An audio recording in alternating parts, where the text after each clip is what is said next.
آخه همش که نباید آدم خودش بگه حالش بده، یه وقتایی بفهمید حال یکی خوب نیست.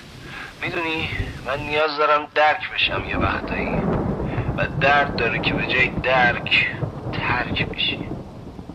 میدونم نباید خسته شد، میدونم نباید برید، فقط دلم میخواست یه وقتایی یه جایی یه گوشه‌ای وایسم بگم خستم، یکی بفهم چی میگم، نه که فقط بشنوه.